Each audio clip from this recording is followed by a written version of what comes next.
പിന്നെ വേറൊരു പയ്യൻ്റെ ഫോട്ടോ അയച്ചു തന്നായിരുന്നു. ഒരു താടി വെച്ചൊരു പയ്യൻ്റെ ഫോട്ടോ അയച്ചു. അപ്പം തന്നെ ഫോട്ടോ അങ്ങ് ഇല്ലായി പോയി. ദാസല്ലേ മറ്റേ കോഴിക്കോട് ദാസ്. ആ പുള്ളിക്കാരൻ മുമ്പ് രേണു വരുന്ന മുമ്പ് വേറൊരു പുള്ളിക്കാരൊരു വീഡിയോ ചെയ്തായിരുന്നു. ഫസ്റ്റ് വീഡിയോ പോസ്റ്റ് ചെയ്തു. ഹലോ എല്ലാവർക്കും പുതിയൊരു വീഡിയോയിലേക്ക് സ്വാഗതം. ഞാൻ അൻവർ ഷാ. അപ്പം നമ്മുടെ സുധിച്ചേട്ടൻ്റെ സ്വന്തം രേണുവിൻ്റെ ലീലാവിലാസങ്ങൾ അറിയണ്ടേ നിങ്ങൾക്ക്?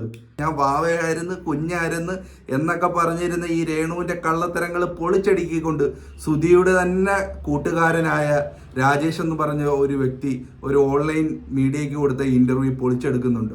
അതിനകത്ത് രേണുവിനെ മാത്രമല്ല കേട്ടോ, നമ്മുടെ ദാസേട്ടൻ കോഴിക്കോടുണ്ടല്ല, മോശക്കാരനല്ല, പുള്ളിയുടെ ചില ലീലാവിലാസങ്ങൾ പറയുന്നുണ്ട്.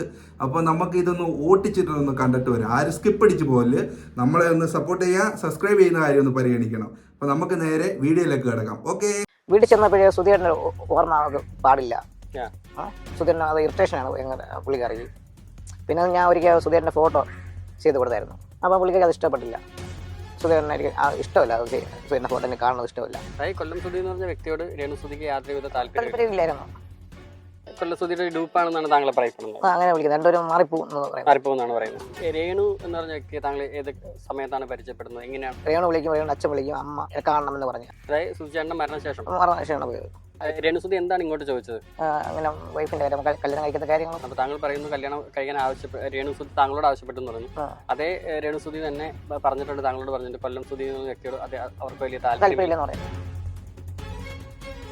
ഒരു യൂട്യൂബിൽ ഒരു മീഡിയയിൽ വരികയാണ് സുധീട്ടൻ ഇതാണ്, സുധീട്ടില്ലാതെ ജീവിക്കാൻ പറ്റത്തില്ല, സുധീൻ്റെ ഓർമ്മ മൊത്തം വരികയെന്ന് പറഞ്ഞാൽ അറിയാം. അപ്പോൾ അതിന് താഴെ ഞാൻ എഴുതിയിട്ടായിരുന്നു ഈ പറഞ്ഞ മൊത്തം കള്ളണം, ഇവള് ഉടായ്പാണെന്ന് എഴുതി. രേണുവിൻ്റെ ഇൻസ്റ്റയിൽ തന്നെ നോക്കിയാൽ പുള്ളിക്കാരി ഏറ്റവും കൂടുതൽ ഉള്ളത് ജെൻസാണ് ഏറ്റവും കൂടുതൽ. പിന്നെ വേറൊരു പയ്യൻ്റെ ഫോട്ടോ അയച്ചു തന്നായിരുന്നു. ഒരു താടി വെച്ചൊരു പയ്യൻ്റെ ഫോട്ടോ അയച്ചു. അപ്പം തന്നെ ഫോട്ടോ അങ്ങ് ഇല്ലായി പോയി. ദാസല്ലേ മറ്റേ കോഴിക്കോട് ദാസ്.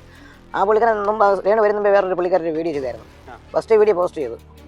അതിനകത്ത് വീഡിയോ ആ പുള്ളിക്കാരൻ്റെ ദാസിൻ്റെയും ക്യാമറമാനെ ഈ പുള്ളിക്കാരി ഒരു ദിവസം കൂടെ വന്നാലേ ബാക്കി വീഡിയോ പോസ്റ്റ് ചെയ്തു. കോഴിക്കോട് ദാസേട്ടൻ എന്ന് പറഞ്ഞാൽ അങ്ങനെ നല്ലൊരാൾ അല്ലെന്നാണ് ഞാൻ പറയുന്നത്. കാര്യം ഈ പുള്ളിക്കാരിയെ വിളിച്ചൊരു ആളല്ലേ, കൂടെ കഴിയാൻ വിളിച്ചൊരാളാണ്. അതായത് ഇതിൽ രേണു സുധിക്ക് മുന്നേ വിളിച്ചൊരു വ്യക്തിയെ അദ്ദേഹത്തിൻ്റെ കൂടെ കഴിയാനായിട്ട് വിളിച്ചിട്ടുണ്ടായിരുന്നു. ശരിക്കും കോഴിക്കോട് ദാസേട്ടനും അതിന്റെ ഫോട്ടോഗ്രാഫറാണ് ആവശ്യപ്പെട്ടത്. സെയിം ഫോട്ടോഗ്രാഫർ തന്നെയാണ് രേണു സുധി ചെയ്തത്. പണം ആവശ്യപ്പെട്ടുള്ള വിളിയാണോ അതൊരു നോർമൽ ആയിട്ടുള്ള ഫോൺ കോളുകളാണ്? നോർമലായിട്ടുള്ള കോൾ എന്ന് വെച്ചാൽ അച്ഛനെ വിളിക്കുന്നത് നോർമലായിട്ട് വിളിക്കുന്നത്, രേണുവിനെ വിളിക്കുന്നത് പൈസയുടെ ആവശ്യപ്പെട്ടാണ് വിളിക്കുന്നത്. പൈസയ്ക്ക് ആവശ്യം മാത്രമേ ഇങ്ങനെ വിളിക്കാറുള്ളൂ. അപ്പോൾ പൈസ തിരിച്ചു ചോദിച്ചപ്പോൾ രേണു സുധിയുടെ ഒരു റിയാക്ഷൻ ഒന്നും വേണ്ടിയില്ല. പിന്നെ വേറെ നമ്പറിൽ നിന്ന് വിളിച്ച് ചോദിച്ചു പുള്ളിക്കാരെ ചീത്തോളിയും കാര്യം അതൊക്കെ ആയി. രേണു എന്ന് പറഞ്ഞ വ്യക്തി പലപ്പോഴായിട്ട് താങ്കളുടെ ലൈഫിൽ ഇപ്പോൾ വിവാഹ അഭ്യർത്ഥന നടത്തുന്നു. പക്ഷേ എന്ന് വെച്ചാൽ ഇതെല്ലാം തിരിച്ചാണ് രേണു പലയിടത്തും പറയുന്നത്. അതങ്ങനെ പറയുന്നത് പുള്ളിക്കാരി. രേണു സുധി വിവാഹം കഴിക്കാൻ താല്പര്യമുണ്ടെന്നുള്ള രീതിയിൽ അയക്കുന്ന മെസ്സേജുകൾ താങ്കളുടെ ഉണ്ട്. ഇപ്പം ഇല്ല, എൻ്റെ ഫോൺ കേടായിരിക്കുകയാണ്. മുമ്പ് ഞാൻ ഉണ്ടായിരുന്നു, ലക്ഷ്മി നക്ഷത്രത്തിൽ അയച്ചു കൊടുത്തിട്ടുണ്ടായിരുന്നു. എന്തായിരുന്നു അവരുടെ ഒരു ഇതിനകത്തുള്ളൊരു ലക്ഷ്മി നക്ഷത്രമാണ് പുള്ളിക്കാരിക്ക് ഇതിലേക്ക് ഉൾപ്പെടുന്നു പറഞ്ഞായിരുന്നു പുള്ളിക്കാരി. കൊല്ലം സുധി അദ്ദേഹത്തിന്റെ സ്പ്രേ ഒക്കെ ഉണ്ടാക്കുന്നു, അങ്ങനെയുള്ള നിരവധി അത് അവർ സ്പ്രേ അവർ കുറച്ച് റീച്ചിട്ടാണ് ചെയ്തതല്ലേ, അവരെ മീഡിയക്ക് റീച്ചിട്ടാണ് ചെയ്തതല്ലേ ലക്ഷ്മി നക്ഷത്രം. അപ്പോൾ പുള്ളിക്കാരിക്ക് എന്നെ അറിയാമല്ലോ, പുള്ളിക്കാരി എന്തുകൊണ്ട് എന്നെ പറഞ്ഞില്ല.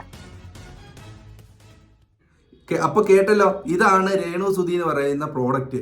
അവൾ വലിയ ഭൂലോക ഫ്രോഡാണ്, അതല്ലെങ്കിൽ പഠിച്ച കള്ളിയാണ്. അവക്ക് എങ്ങനെ പെരുമാറണമെന്നും എങ്ങനെ നിൽക്കണമെന്നും സുധിയെ എങ്ങനെ നല്ലപോലെ മാർക്കറ്റ് ചെയ്യണമെന്നും വിറ്റ് കാശാക്കണമെന്നും അവക്കറിയാം. ഇത്രയും നെഗറ്റീവുകൾ വാരി കൂട്ടിക്കൊണ്ട് ഇപ്പോൾ ബിഗ് ബോസ് വരെ കയറിയത് അങ്ങനെയാണ്. എവിടെ തനി നിറം നമ്മൾ പറയുമ്പോഴല്ലേ പ്രശ്നം. ബാക്കിയുള്ളവർ അറിയാവുന്നവർ സുധിയുടെ കൂട്ടുകാരനെ തുറന്ന് കാണിക്കുമ്പോൾ നിങ്ങൾക്ക് പ്രശ്നമില്ലല്ലോ. തീർന്നിട്ടില്ല, ഇനി ഒരു ക്ലിപ്പ് കൂടെ ഉണ്ട്, അതുകൂടെ നമുക്കൊന്ന് കാണാം. സ്വന്തം അമ്മ ആരും കണ്ടുണ്ടായത്, സുധിയുടെ അമ്മ കണ്ടുണ്ടായിരിക്കില്ലേ? നിങ്ങൾ വീട്ടിൽ ആരും കാണുന്നില്ല. അമ്മ അവരിപ്പോൾ ഇങ്ങനെ ജീവിക്കുന്ന പോലെ അറിയത്തില്ല. രേണുവിൻ്റെ പുറകെ കുറേ ക്യാമറ തൂക്കി നടക്കില്ലായിരുന്നു. പിന്നെ രേണുവിൻ്റെ വീട്ടിൽ അച്ഛനെ ബഹുമാനിക്കുന്ന ആളല്ല രേണു. അച്ഛനും അമ്മയെ ബഹുമാനിക്കും. അച്ഛനെ അവിടെ ഇരിക്കാൻ പറഞ്ഞാൽ അച്ഛൻ അവിടെ ഇരിക്കും. അച്ഛൻ പിന്നെ വേറെ പോയില്ല. ചേച്ചി അങ്ങനെ, ചേച്ചിയോട് പറഞ്ഞാൽ ഇവർക്ക് തൻ്റെയാണ് പിടിച്ചൊരു അഹങ്കാരം പിടിച്ചൊരു വർത്തമാനവും, ഞാൻ ചെയ്യും അത് കറക്റ്റ് ചെയ്യും എന്നൊക്കെ ഉള്ളൊരു വർത്തമാനം നിങ്ങൾ കാണത്തില്ലേ? ഇപ്പോൾ രേണു സുധി എന്താണ് ചെയ്യുന്നത് പറഞ്ഞാൽ യൂട്യൂബിൽ നോക്കത്തില്ലേ, മീഡിയ നോക്കത്തില്ലേ? ബിഗ് ബോസ് കാണാത്തവർ എടുത്ത് നോക്കും. അതിനുവേണ്ടി ചെയ്യുന്നതാണ്, അല്ലാതെ രേണു സുധിയുടെ ഇഷ്ടം കൊണ്ട് അവരെ വിളിച്ചതല്ല. അവർക്ക് റീച്ച് കിട്ടാൻ വേണ്ടി ചെയ്യുന്നതാണ്. ബിഗ് ബോസിൽ രേണുവിനെ വിളിച്ചത് ഒരു ബന്ധമില്ലാത്ത ഒരാളെ ബിഗ് ബോസ് എങ്ങനെ കൊണ്ടുവരുന്നത്? ഈ ഒരു ജോയിപ്പുണ്ട് ഒരു കാര്യം പറയുമ്പോഴേ, ഒരു ബന്ധവുമില്ലാതെ സുധീരൻ്റെ വൈഫായിട്ട് കഴിഞ്ഞെന്ന് പറയുന്നു. ആ പുള്ളിക്കാരെ എങ്ങനെ ബിഗ് ബോസിൽ വരുന്നത്? സുധീരൻ്റെ മറിഞ്ഞിട്ട് ചെയ്യുന്നത്, സുധീരൻ്റെ മരിച്ചിട്ട് വന്ന് രണ്ടാമെന്ന് പറഞ്ഞിട്ടായിരുന്നു ബിഗ് ബോസ് പോകുന്നത്. അപ്പോൾ ഇപ്പം ആ പുള്ളിക്കാരെ കുറച്ച് എളുപ്പമായി. ഇപ്പം കുറച്ച് വസ്തുവായിട്ട് വയറും കാണിച്ചതെന്നാ പറയാം, സുധീരൻ്റെ വേണ്ടി പറയും. എന്താ സുധീരൻ്റെ വേണ്ടി ചെയ്യുന്ന പറയും. ഞാൻ ഒരു കുഞ്ഞിനെ എന്താ സുധീരനെ വിളിക്കണ്ടായിരുന്നു പൈസയ്ക്ക് വേണ്ടി. കുഞ്ഞിനെ അത്യാവശ്യമായിട്ട് ഹോസ്പിറ്റലിൽ അഡ്മിറ്റ് ചെയ്ത് അങ്ങനെ ഏകദേശം ചെയ്തില്ലെങ്കിൽ കുഞ്ഞിൻ്റെ കാര്യം ഇതിലാകുന്ന പറഞ്ഞ് എനിക്ക് സത്യമൊന്നുമില്ലെന്ന് അറിയത്തില്ല. കാരണം പൈസ ഞാൻ അവിടെ അറേഞ്ച് ചെയ്ത് കൊടുത്തായിരുന്നു. താങ്കൾ അവിടെയുള്ള താങ്കളുടെ സുഹൃത്തിന് വഴി സഹായം ചെയ്തു കൊടുത്തു. ഇങ്ങനെയുള്ള കാര്യങ്ങളൊന്നും രേണുസുധിക്ക് അറിയില്ല എന്നാണ് അവർ പറയുന്നത്. പറഞ്ഞിട്ടില്ലെന്ന് പറയുന്നത്.